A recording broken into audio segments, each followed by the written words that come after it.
All right, welcome everybody to Slow Gypsy Jazz Manouche Jams. My name is Dave Harper, and today we're going to be looking at some soloing ideas over Honeysuckle Rose. Now, I've already covered the introduction. On rhythm guitar, you go through that 3 times. I've covered the lick for the intro, and we've looked at the chord changes for the verse, which is C7, or in this case, C9, into F6.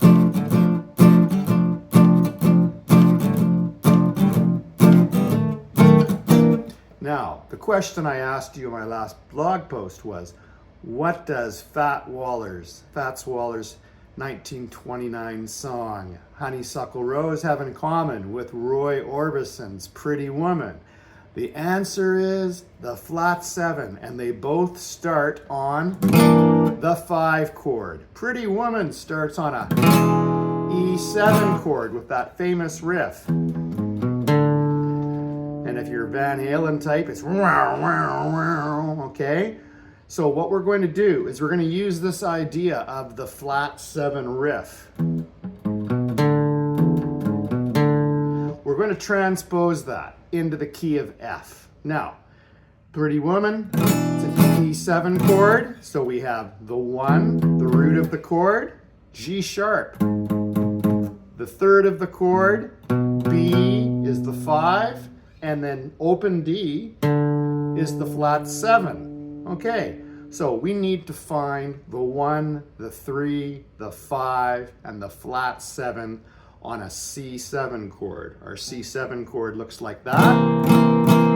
Our root 1 is here. Now, it's kind of handy that the third of the chord, which is E, also happens to be this note. So we're going to get a pretty good growling riff going if we go 1, 3, and then 5, which is the note G, 3rd fret, and then we find the B flat, which is the 7 of the chord, here.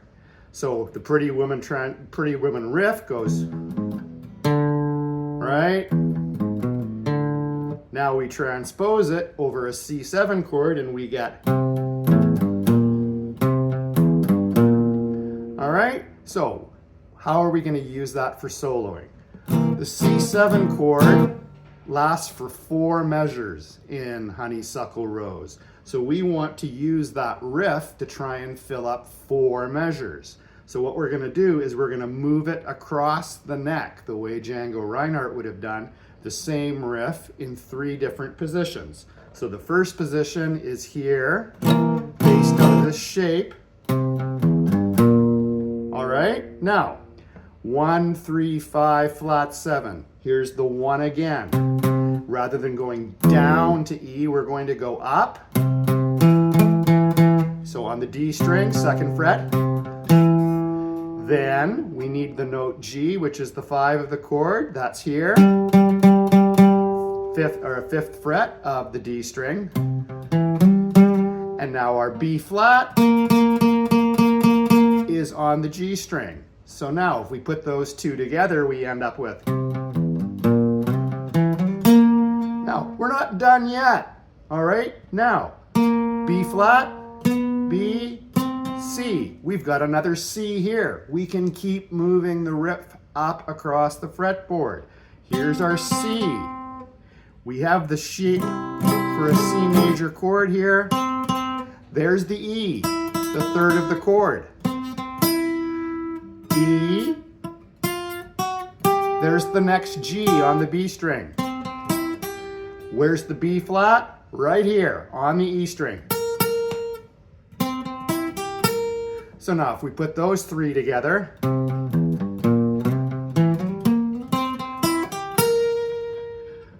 that's going to fill up 3 of the measures.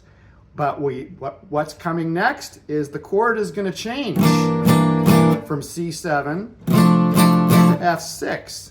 We know what the riff is, we know what the melody is over the F chord, and we're going to use it.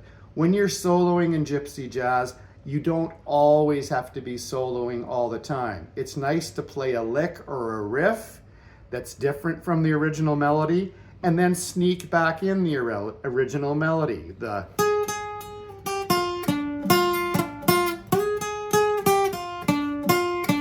So altogether that would sound like this from the top.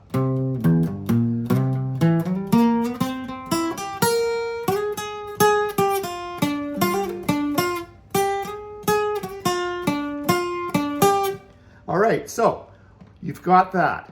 It's going to come back around to the C7 chord again. Just work on that idea for a while. What I recommend you do is that you record yourself your own rhythm track using your phone or whatever recording device you have it, and get that going.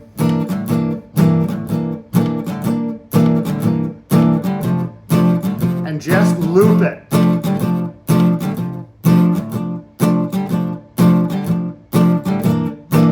Loop that over and over again. Get 3 or 4 minutes going and start exploring this idea.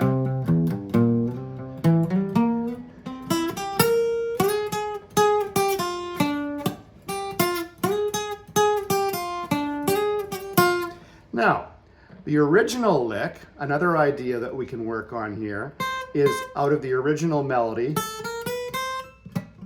We have that little walk up that we also saw we can go.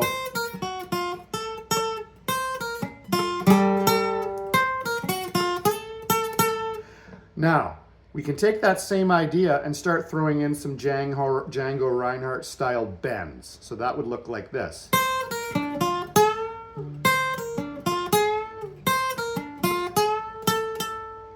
And then the original riff, but we'll throw it in with a bend.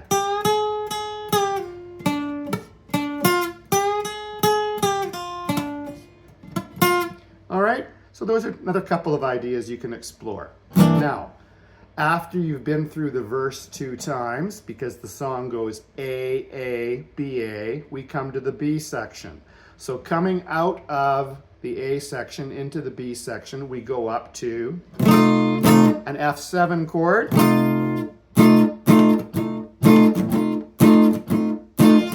goes to a B flat, G7, and back to C7. Now this is one of the curious things about this song, is that you don't actually hear the transition between the B section and going back into the A section, because the B section ends on the chord that the A section starts with. Now, in another video, I'll show you some rhythm ideas that you can use to try and make that transition a little more smoothly, and so it becomes obvious that you're going back to the A. But that's not the point of today's video. We're looking at soloing ideas. So, over the F7 chord. That lasts for 2 measures, going to the B flat. I'm going to show you a lick that's very common in gypsy jazz, is this rhythm here.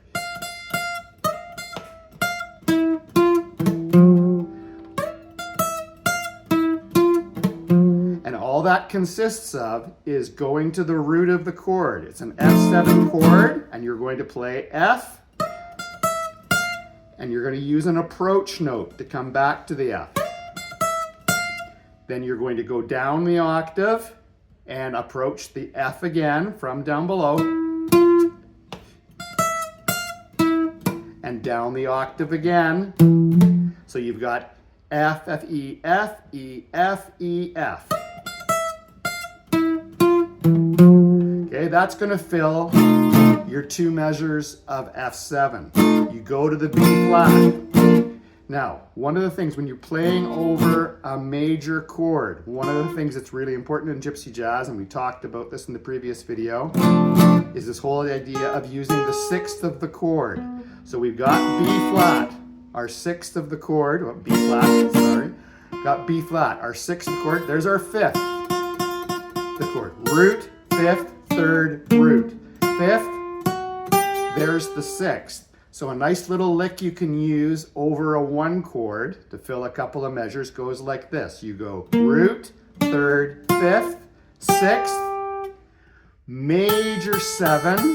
So you're going to the 5th fret on the E string, come back to the 5th of the chord with your middle finger and come into the 6th and really give it some vibrato. So those two together over F7 to B flat will sound like this.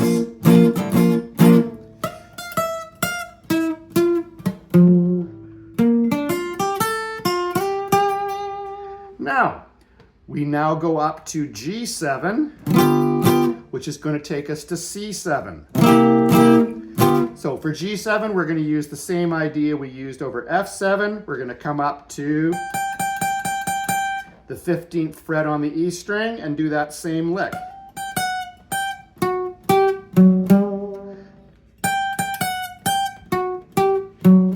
So you got 15th fret on the high E string.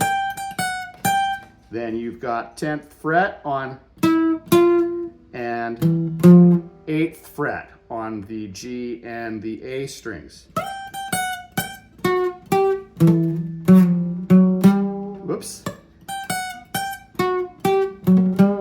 There we are. Now, to go to the C7, we want a flat 7 sound, not a 6 sound. Or you could use a 6 sound, but bend into it.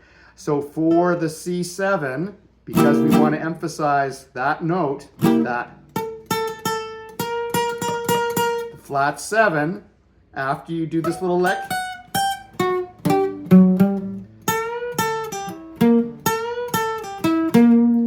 and that's it. You're through the B section, back into the A section. You can play your Pretty Woman riff if you like.